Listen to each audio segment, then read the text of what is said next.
बुरा ना मानो होली है। হোলি স্পেশাল ঠান্ডাই। হোলির দিনে আমরা সবাই ঠান্ডা খেয়ে থাকি, তো ঘরে স্পেশাল আমি বানিয়েছি। এটা একদম হেলদি ড্রিঙ্ক, বাচ্চাদেরও দেওয়া যেতে পারে, রোজ রোজ দেওয়া যেতে পারে। চলুন দেখে নেওয়া যাক। প্রথমেই দেখিয়ে দিই কী কী লাগছে। এখানে এলাইচি নিয়েছি কাস্টার্ড পাউডার, চিনিটা অনেকটাই নিয়েছি এখানে কিশমিশ, কাজু, আর এখানে নিয়েছি চারুরি যদি কেউ না পান তাহলে পেস্তা দিয়ে দেবেন, অসুবিধা হবে না। এই সব কিছু দিয়েই আমার বানানো হয়ে যাবে হেলথ ড্রিঙ্কস বা ঠান্ডাই ড্রিঙ্কস। প্রথমেই আপনাদেরকে দেখিয়ে দিচ্ছি যে কি করতে হবে এই সব ড্রাই ফ্রুটসগুলো। প্রথমেই আমি এগুলো একটু সাইডে রেখে দিই আর একটা মিক্সিং জার নিয়ে নিচ্ছি।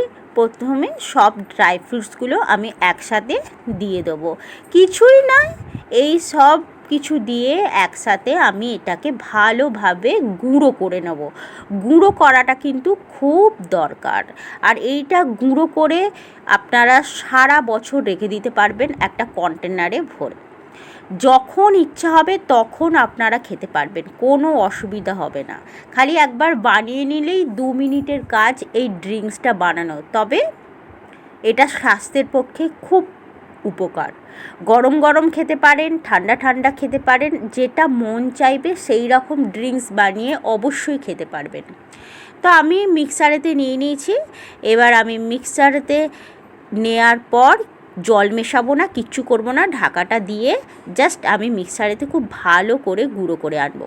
তো মিক্সার থেকে আমি গুঁড়ো করে নিয়ে চলে এসেছি। দেখুন পাউডারটা একদম মিহি পাউডার হয়ে গেছে। এভাবেই আপনাদেরকে বানিয়ে নিতে হবে। একটু হাতে করে দেখে নিলেই হবে যে এটা কিভাবে গুঁড়ো হয়েছে, মানে একটু দানা দানা থাকলে হবে না। এবার একটা আমি বাটিতে রেখে দিচ্ছি। বাটিতে কাঁচের কন্টেনারে রেখে দেবেন। আর বলে দিই, ফ্রিজে না রাখলেও চলবে, ফ্রিজে রাখবেন না, নর্মাল কোথাও রেখে দেবেন কাঁচের কন্টেনারে ভরে, সারা বছর খুব ভালো থাকবে।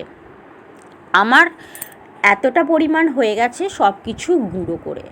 এটা এবার যখন ইচ্ছে হবে তখন 1 চামচ ভর্তি করে একটা গরম মানে দুধের গ্লাসে দিলেই হয়ে যাবে। খুব ভালো একটা উপকরণ দিয়ে বানানো। তো এটা সাইডে রেখে দিয়ে দুধ আগে থেকেই আমি গরম করতে বসিয়ে দিয়েছিলাম। দুধ গরম করছি, এখানে পাতলা দুধ বা ঘন দুধ, যেরকম দুধ ঘরেতে থাকবে সেই দুধেই বানিয়ে নিতে পারবেন, কোনো ঘন করার দরকার নেই। বাস দুধটা গরম হবে, খুব ভালোভাবে একটুখানি মানে ফুটে উঠবে, সেই রকম দুধেতেই এই যে আমি এখানে 2 চামচ মিশিয়ে নেব।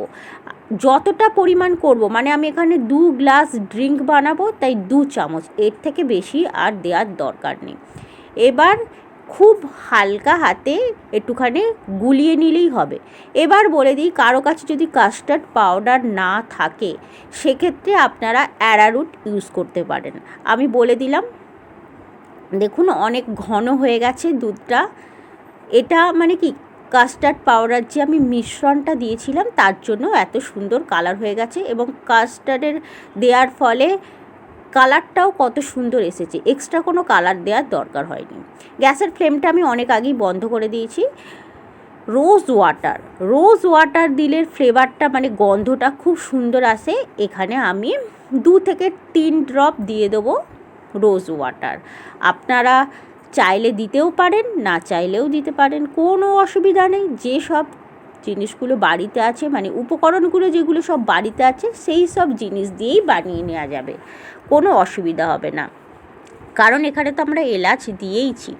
এবার আমি দেখুন একটা গ্লাসে সুন্দর করে সার্ভ করে দিচ্ছি। যেহেতু ঠান্ডাই তাই বরফ তো দিতেই হবে, বরফ না দিলে কিন্তু ভালো লাগবে না। প্রথমেই কাচের গ্লাসে আমি বরফ দিয়ে দিলাম। 2 গ্লাস বানিয়েছি, তাই 2 গ্লাসেতেই আমি বরফ দিয়ে দুধের যে মিশ্রণটি আমি তৈরি করেছি গ্লাসে ঢেলে দিচ্ছি।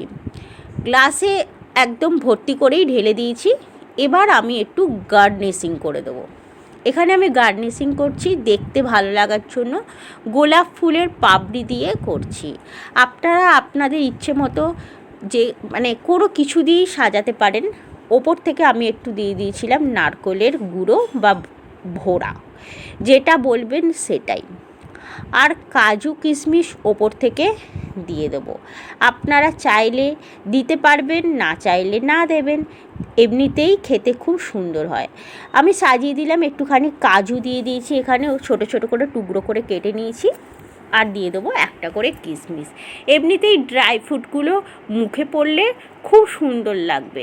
তার উপর তো এখানে তো ঠান্ডা করার জন্য ঠান্ডাই মানে বরফ তো দেয়াই আছে, দেখতেও সুন্দর আর খেতেও সুন্দর।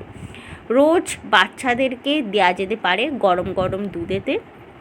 আমি এখানেই ভিডিওটা শেষ করছি। Thank you.